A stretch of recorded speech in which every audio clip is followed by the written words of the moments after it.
एक गांव में एक बच्चा भोला रहता था। वो इस दुनिया में अकेला था। उसके माता पिता का देहांत हो चुका था। वो अपना ज्यादा समय शिवजी के मंदिर में बिताता था। उसकी यदि कोई मदद करता तो वो कहता उसे मदद नहीं चाहिए। मैं काम करना चाहता हूँ, यदि कोई मुझे काम देगा तो मैं उसे जी जान से करूँगा। एक दिन एक व्यापारी मंदिर में आया। व्यापारी को भोला पर तरस आया तो उसने भोला को कुछ पैसे देना चाहे। ये लो बेटा, इस पैसे से कुछ काम शुरू करो। नहीं जी, मुझे आप काम दीजिए, मैं पैसे नहीं लूंगा। ठीक है, तो तुम मेरा एक काम करो। मैंने सुना है कि मेरे घर के बाहर पेड़ पर कोई भूत रहता है। अगर तुम उसके नीचे एक रात गुजार लो तो मैं तुम्हें पैसे दूंगा। ठीक है, मैं आज रात आपके घर के बाहर ही सोऊंगा। रात को भोला पेड़ के नीचे लेट गया और हनुमान चालीसा पढ़ने लगा। ये देखकर भूत घबरा गया। अरे लगता है ये लड़का मुझे यहाँ से भगाना चाहता है, इसलिए ये मंत्र पढ़ रहा है। ए लड़के, ये क्या कर रहे हो? भागो यहाँ से। नहीं, मैं कुछ जरूरी काम से आया हूँ और पूरा करके ही यहाँ से जाऊंगा। देखो, मेरी बात मान जाओ। नहीं, देखो लड़के, देखो, मुझे यहाँ से मत भगाओ, मैं तुझे इसके बदले एक गाय दूंगा। ठीक है, तुम कहते हो तो तुम्हें यहाँ से नहीं भगाऊंगा। ये लो गाय। सुबह होने पर भोला व्यापारी से पैसे लेकर वहाँ से चला गया। उसने गाय को मंदिर के बाहर खड़ा किया, जाकर शिवजी पर जल चढ़ाया और बाहर वापस आकर गाय को प्रसाद खिलाया और उसकी पीठ पर हाथ फेरा। भोला के हाथ फेरते ही गाय ने उसे एक सोने का सिक्का दिया। ओ, अब समझा, ये तो जादुई गाय है। भोला उस गाय को अपने घर ले गया और उसकी सेवा करने लगा। भोला, तुम्हारे पास जो पैसे हैं उनसे तुम एक साइकिल ले लो और गाय का दूध बेचकर व्यापार शुरू करो।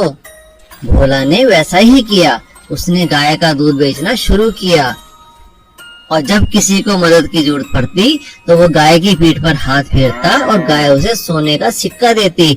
वो उन सिक्कों से औरों की मदद करता। सीख, हमें मेहनत और अच्छाई को ही अपना आधार बनाना चाहिए। चमत्कारी गाय। एक गांव में रामू और माला करके पति पत्नी रहते थे। उनका एक बेटा था शरत और एक बेटी थी स्वप्ना। रामू के पास एक गाय भी थी जिसका दूध बेचकर वह अपने घर का पालन पोषण करता था। इतने साल ये काम करके रामू भी बहुत बूढ़ा हो चुका था। रामू एक दिन सबको बुलाकर ऐसा कहा, अब मुझसे ये काम नहीं होगा बेटा, मैं बहुत कमजोर हो चुका हूँ। अब से शरद को ही सारा काम संभालना होगा। जी पिताजी, आप बिल्कुल फिक्र मत कीजिए, मैं सब कुछ संभाल लूंगा। लेकिन शरद को गाय का देखभाल करना और दूध निकालना तो नहीं आता। इसीलिए वह अपने माँ के पास गया और कहा, माँ, मुझे पता नहीं चल रहा है कि कैसे ये सब काम मैं अकेले करूं। मुझे तो कुछ भी पता नहीं चल रहा है। तभी ये सब बातें सुन रही उसकी बहन स्वप्ना बोली, भैया, तुम फिक्र मत करो, मैं तुम्हारे साथ रहूंगी। मैं कुछ न कुछ करूंगी, बस तुम मेरे बात में हाँ मिलाते जाओ। उसी दिन एक आदमी दूध के लिए उनके घर आया। अरे शरद बेटा, मुझे कुछ दूध चाहिए। मेरा बेटा बहुत बीमार है। इस गांव में आपके यहाँ ही सबसे अच्छे दूध मिलते हैं ना, इसीलिए आप मुझे 1 लीटर दूध देना। जब शरद और स्वप्ना दूध के लिए गाय के पास जाकर दूध निकाला, तभी गाय सिर्फ आधा लीटर ही दूध देती है। शरद जब दूध उस आदमी को दिया, ये क्या है बेटा, ये तो सिर्फ आधा लीटर ही दूध है। तभी शरद कुछ बोलने से पहले ही स्वप्ना ने बोली, काका, ये तो चमत्कारी गाय का दूध है। आपने बोला ना कि आपके बेटे की तबीयत ठीक नहीं है, जरा ये दूध तो उसको पिलाकर देखिए, जादू हो जाएगा, जादू। अच्छा बेटी, ये तो बहुत अच्छी बात है ना। ऐसा बोलते ही वह आदमी चला जाता है। कुछ दिन गुजर जाते हैं, फिर वही आदमी शरद के घर आता है। बेटा शरद और स्वप्ना, आप कहाँ हो? आपने जो भी बात बोली वो बिल्कुल सही निकली। मेरे बेटे की तबीयत बिल्कुल ठीक हो गया है। आपको बहुत धन्यवाद। ये लो कुछ पैसे, आप दोनों की भला हो। जब ये बात गांव में फैल गया, सभी लोग उस चमत्कारी गाय का दूध पीने के लिए उसके घर के सामने लाइन लगा देते हैं। अचानक उस चमत्कारी गाय का दूध फेमस हो जाती है और उनका सेल्स बढ़ जाते हैं। लेकिन शरद को ये बात समझ में नहीं आया और स्वप्ना से पूछा, लेकिन स्वप्ना, आखिर बात क्या है? ये सब कैसे हो गया? भैया कुछ नहीं, मैंने कहीं पढ़ा है कि जड़ी बूटियाँ और कुछ ऑर्गेनिक दाना खाने से दूध की विशिष्टता बढ़ जाती है। बस मैंने ऐसा ही ऑर्गेनिक दाना और जड़ी बूटियाँ गाय को खिलाई और हमारी दूध चमत्कारी गाय का दूध बन गया है। है ना सही बात? उस दिन से चमत्कारी दूध बेचकर शरद और स्वप्ना, रामू और माला भी खुशी खुशी रहने लगे। एक गांव में महेश नाम का एक आदमी अपनी माँ के साथ रहा करता था। वो चरवाहा था। वो गांव की सभी गायों को जंगल में चराने के लिए ले जाया करता था। गांव के सभी लोग उसको इस काम के लिए पैसे दिया करते थे। महेश अपनी गायों से बहुत प्यार किया करता था। अरे मीना, चंपा, चमेली, कमला कहाँ चली गई? आ जाओ, घर नहीं जाना है, शाम हो गई है। महेश की आवाज सुनते ही सभी गायें चली आया करती थी। एक दिन महेश की मौसी विमला उसकी माँ से मिलने आई। अरे कमला, तुम्हारा महेश तो देखो कितना बड़ा नौजवान बन गया है। इसकी शादी वादी करनी भी है कि नहीं? हाँ विमला दीदी, शादी तो करनी है, मगर इसे अपनी बेटी देगा कौन? अरे हमारे पड़ोसी छन्नू लाल की बेटी नहीं है, वही रमा, उससे शादी करवा देती हूँ मैं इसकी। हाँ। महेश की माँ अपनी बहन की बात मान लेती है और महेश की शादी छन्नू लाल की बेटी रमा से हो जाती है। रमा देखने में तो बहुत सुंदर थी, लेकिन दिल की बहुत कुटिल थी। शादी के बाद महेश ने उसे अपनी सभी गायों से मिलवाया, लेकिन उन्हें देखकर रमा नाक मुंह सिकोड़ने लगी। क्या तुम आराम से इनके साथ साथ चलते रहते हो? इन गायों के ऊपर बैठ कर जाया करो। 2 बार चाबुक लगेगा तो भागने लगेंगी। इनके साथ सख्ती से पेश आया करो। अरे नहीं रमा, ऐसी बात नहीं है। ये सारी गायें बड़ी समझदार हैं। लेकिन रमा ने महेश की एक न सुनी। वो जब भी महेश के साथ गायों को जंगल लेकर जाती, वो एक न एक गाय पर बैठ जाती और उन्हें डंडे से मारने लगती और जल्दी ही उन्हें डंडे से हाँककर गांव वापस ले जाया करती थी। रमा की इस हरकत से सभी गायें बड़ी परेशान हो गयीं। अरे चंपा बहन, इस रमा ने तो हमारा जीना मुश्किल कर दिया है। महेश तो कितना ख्याल रखता था हमारा। हाँ चमेली, हमें तो इसे सबक सिखाना चाहिए। गायों की बात सुनकर वहाँ अचानक एक देवी प्रकट होती है। चिंता मत करो, आज के बाद तुम सभी अपना आकार और व्यवहार बदल सकते हो और इसी तरह तुम रमा से अपना बदला पूरा कर पाओगे। ये मेरा आशीर्वाद है। गायों को आशीर्वाद देने के बाद देवी गायब हो जाती है। तभी वहाँ रमा आ जाती है और गायों को डंडे से मारते हुए कहती है, अरे अरे बहुत हो गया, यहाँ पर पत्तियाँ ही चढ़ती रहोगी या घर भी जाना है? ऐसा कहकर वो चमेली नाम की गाय के ऊपर बैठ जाती है। लेकिन गांव के रास्ते में जैसे ही सूखा तालाब आता है, वैसे ही वहाँ पर चमेली अपना आकार बदलकर बहुत छोटा कर लेती है। चमेली के एकदम छोटा होते ही रमा उसके ऊपर से गिर जाती है। तभी अचानक पीछे से चंपा नाम की गाय अपने सींगों को बड़ा कर लेती है और वो रमा को उठाकर एक ऊंचे पेड़ के ऊपर टांग देती है। पेड़ के ऊपर टंगने के बाद रमा जोर जोर से चिल्लाने लगती है। रमा की आवाज सुनकर महेश वहाँ आ जाता है। महेश अपनी गायों से रमा को नीचे उतारने के लिए कहता है। चंपा अपने सींग फिर से लंबे कर रमा को पेड़ से नीचे उतार लेती है। नीचे उतरते ही रमा सभी गायों के आगे हाथ जोड़ती है और सबसे माफी मांगती है कि वो उन्हें दोबारा कभी तंग नहीं करेगी। और महेश अपनी माँ और रमा के साथ फिर से अपनी गायों के साथ खुशी खुशी रहने लगता है। जादुई गाय। एक गवाला था मोहन, उसके पास एक गाय थी। सारा दिन मोहन अपनी गाय के साथ रहता, उसका दूध बेचता और अपना घर चलाता। मोहन का एक छोटा भाई था जो पढ़ने लिखने में बहुत होशियार था और उसकी स्कूल की पढ़ाई पूरी हो चुकी थी। मोहन भाई, मुझे शहर जाकर और पढ़ाई करनी है। हाँ हाँ, क्यों नहीं, तुम कुछ दिन आराम करो, फिर शहर जाकर तुम्हारा दाखिला करवा दूंगा। ठीक है भाई।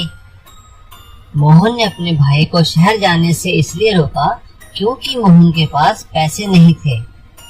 बेचारा मोहन तो बड़ी मुश्किल से घर चला रहा था। तभी मोहन के दिमाग में एक ख्याल आया, अगर मैं अपनी गाय बेचूं तो इससे पैसे मिलेंगे और मेरे पास जो सोने के सिक्के हैं उन्हें भी बेच आता हूँ। मोहन ने गाय पर कुछ सामान और सोने के सिक्के रखे और चल पड़ा साहूकार के पास। रास्ते में मोहन को एक मंदिर दिखाई दिया। चलकर भगवान से आशीर्वाद ले लेता हूँ। मोहन मंदिर में माथा टेकने गया। तभी एक सेठ की नजर गाय पर पड़ी। बड़ी सुंदर गाय है। सेठ ने उस गाय को प्यार किया। अचानक एक सोने का सिक्का गिरा। अरे यह क्या सोना? ये मामूली गाय नहीं, यह तो सोना देने वाली गाय है। अरे इसका मालिक कहाँ है? तभी मोहन वहाँ आ जाता है। नमस्ते सेठ जी। अरे मोहन, क्या ये गाय तुम्हारी है? जी सेठ जी, मैं इसे बेचने जा रहा हूँ। ये गाय मैं पसंद कर चुका हूँ मोहन। लो 2 लाख रुपए और ये गाय मुझे दे दो। मोहन ने पैसे लिए, गाय सेठ को दी, अपना सामान उठाया और वापस घर पहुँच गया। अब मोहन के पास बहुत पैसा था। उसने अपने भाई को शहर में उच्च शिक्षा के लिए भेज दिया। काफी दिन बीत गए। फिर एक दिन मोहन को अपनी गाय की याद सताने लगी। अरे मेरी गाय, मुझे अपनी गाय की बहुत याद आ रही है। पता नहीं वो किस हाल में होगी। तभी अचानक उसने अपनी गाय की आवाज सुनी। अरे यह क्या? ये तो मेरी गाय की आवाज है। अरे मोहन कहाँ है, झूठा इंसान? क्या हुआ सेठ जी, आप यहाँ और गाय के साथ? तुमने मुझे धोखा दिया। यह गाय कोई सोना वोना नहीं देती। सेठ जी, मैंने कब कहा था ये गाय सोना देती है? लो पकड़ो अपनी गाय, मुझे नहीं चाहिए। और इस तरह मोहन को अपनी गाय वापस मिल गई और वो फिर से उसका दूध बेचकर अपना गुजारा करने लगा। लंबी टांगों वाली गाय। एक गांव में रामू नाम का एक ग्वाला रहता था। उसके पास काफी अलग अलग किस्म की गायें थी। कोई गाय भूरी थी, कोई नीली, कोई सफेद, लेकिन उनमें से सबसे खास एक काली गाय थी जो पहाड़ी नस्ल की अच्छी गाय थी। वो सभी गायों में सबसे ज्यादा दूध देती थी। रामू उसे खूब प्यार करता था। ये देखकर बाकी गायें उससे जला करती थी और उसका मजाक उड़ाया करती थी क्योंकि वो रंग की काली थी और कद में काफी छोटी भी थी। लेकिन काली गाय उन सभी गायों के सामने किसी बात पर गौर न करने का दिखावा किया करती थी, लेकिन वो मन ही मन में रोया करती थी। हे भगवान, मैं इतनी छोटी और काली क्यों हूँ? आपने मुझे ऐसा क्यों बनाया? कोई मुझे प्यार नहीं करता, सब मेरा मजाक उड़ाते हैं। एक दिन जब रामू सभी गायों को तालाब के पास नहलाने के लिए लेकर गया तो सभी गाय तालाब में घुसकर आराम से नहाने लगी। लेकिन काली गाय जैसे ही तालाब में गई उसे तैरना नहीं आता था और वो अपने छोटे कद के कारण तालाब में डूबने लगी। हमने तो उसे बाहर निकाला। ये देखकर सभी गाय उस पर हंसने लगी।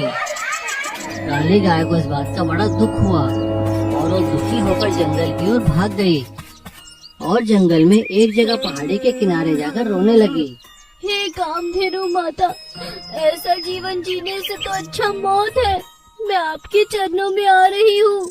अपने मन में ऐसा विचार लाकर जैसे ही काली गाय पहाड़ी से कूदने लगी तभी वहाँ पर कामधेनु गाय प्रकट हुई। काली गाय, तुम्हें मरने की आवश्यकता नहीं। पर माता, मेरा छोटा कद है, इस बात का सब मजाक उड़ाते हैं। ये टांगे किसी काम की नहीं, ये शरीर किसी काम का नहीं है माता। हर किसी को सोच समझ कर धरती पर भेजा गया है। तुम्हारा दूध इतना स्वादिष्ट है कि रोगों का निवारण हो जाता है और कई लोग उससे जीवित रहते हैं। तुम्हें मरना नहीं चाहिए। और क्या तुम अपने मालिक को भूल गई जो तुम्हें बहुत चाहते हैं? और रही बात तुम्हारी कद काठी की, तो लो, तुम्हें वरदान देती हूँ। जब चाहो अपना कद आकार बदल सकती हो। काली गाय को वरदान देकर कामधेनु गाय वहाँ से चली जाती है और काली गाय वापस आ जाती है।